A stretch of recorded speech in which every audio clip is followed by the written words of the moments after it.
Hey there, Sharon Horne-Ellstrom here. Welcome to day 262 of our Be a Better You annual challenge. We're doing one thing every day this year to be a better human being, a better version of ourselves, because that's the only thing we can be is ourselves. And once we come to terms with that and realize that, life becomes so much easier. And guess what? We get to decide exactly who it is that we want to be and how we want to show up in the world. Today's topic, all this month, we're focusing on spiritual health and well-being. And today's topic is spiritual judgment. Now, of course, I have some thoughts and opinions on this, which I'm going to share, and I'll give us an action item today. But first and foremost, we have to ask ourselves, what does judgment mean to us? I think I've shared that I had a sudden cardiac arrest in 2010 and dropped dead right in one of my businesses. And fortunately for me, one of the business people working that day knew CPR and actually helped to keep me going until the paramedics arrived with an ICD, and or not an ICD, ECD, or whatever they call them, external cardiac device, and jump-started my heart so that I didn't die on that memorous occasion. I spent I think 7 to 10 days in a coma. I don't know. I was asleep. And then had an ICD, an internal cardiac device, installed for insurance purposes to kind of just keep me going. My first one lasted, I think, 13 years, which is pretty good. So it was only supposed to last 9. So I'm hoping that the next one lasts like 15 or 20. We'll see. That surgery is much easier than the first one.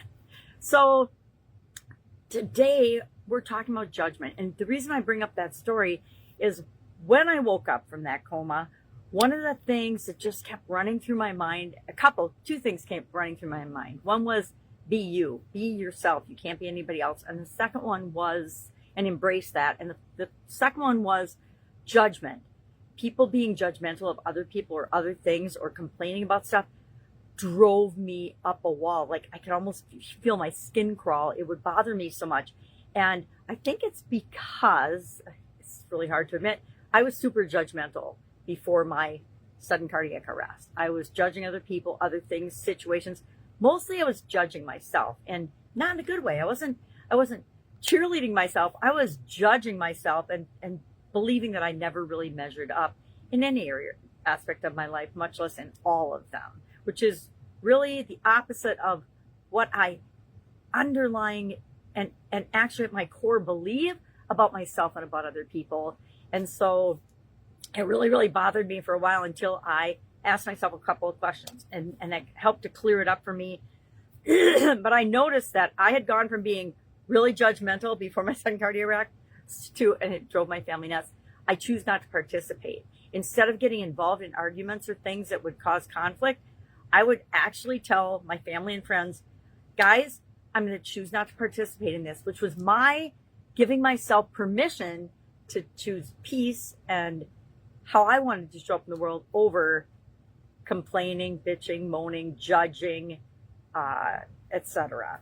And I think it's had a very profound impact on my state of being most of the time when I'm living. Now, I'm finding that, and I have so many stories I could share. I'm not gonna go into that. But so what are we gonna do today? How are we gonna deal with this? First and foremost, ask yourself on a scale of 1 to 10, how judgmental are you? The more judgmental you are of yourself, of other people, of things, of the world, of how things should be, that's the higher number. You get the higher number. And guess what? We don't want to be super judgmental, at least in my humble opinion. I think it leads us to comparing ourselves to others. I think it leads us to being jealous or envious of other people. I think it leads us down a path that isn't for us. It doesn't feel good, right? Does it really feel good to be judgmental and criticize other people and other things and feel like we don't measure up? I don't think so. If it does to you, somebody else is going to have to help you with this. I'm not going to be your person. But I like to ask myself a couple of questions around that as well. So rate yourself on a scale of 1 to 10. If you're brave, share in the comments below. I'm going to tell you right now, I've been acting like about a 7 lately. And that is totally not me, which is part of why I'm excited to talk about this topic today. I need to recalibrate, and only in one area of my life am I acting that way. And so I make it sound like, oh, I'm a 7 and everything, but we're never anything and everything, right? So in one area and aspect of my life, I've been acting like a 7, and that's not who I am. And so I'm just going to eliminate that behavior and that distraction from my life.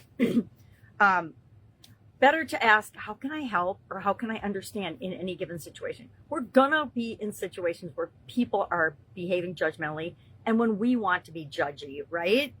But what if we ask ourselves, how can I help, or how can I understand this situation and this perspective? Instead of judging, let's look for empathy and understanding and build communication.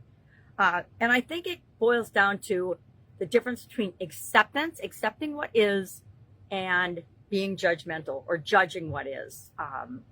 Because that's what we're doing. We're just judging what the current situation is.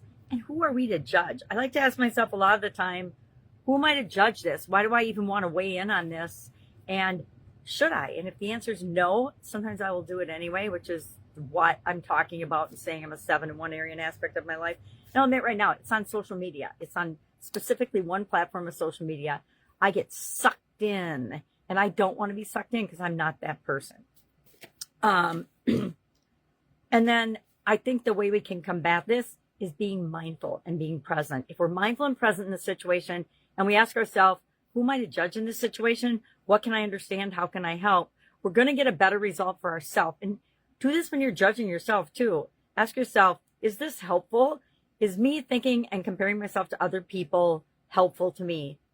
The answer is always no. Comparing yourself to others is always a no, because you are not them. You have not walked in their shoes. You do not even know the tip of the iceberg of their story, even if you think that they're a total open book. I share like everything just about on social media and in my videos, but that's still just the tip of the iceberg of who I am as a human being. So what are we going to do today? We are going to rate ourselves on a scale of 1 to 10 for judgment. And you're going to have to mush down together all the situations and all of it, right? That's the thing about taking something that's really subjective and trying to apply an objective number to it.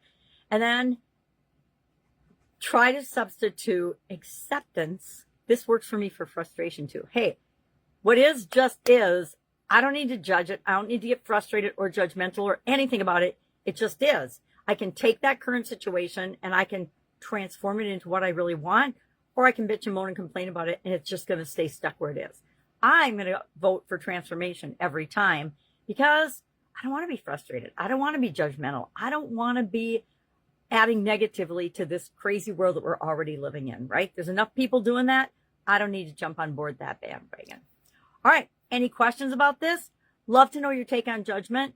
And again, it can tie into spirituality with respect to our faith, our religious beliefs, the things that we've been taught, the things that we believe.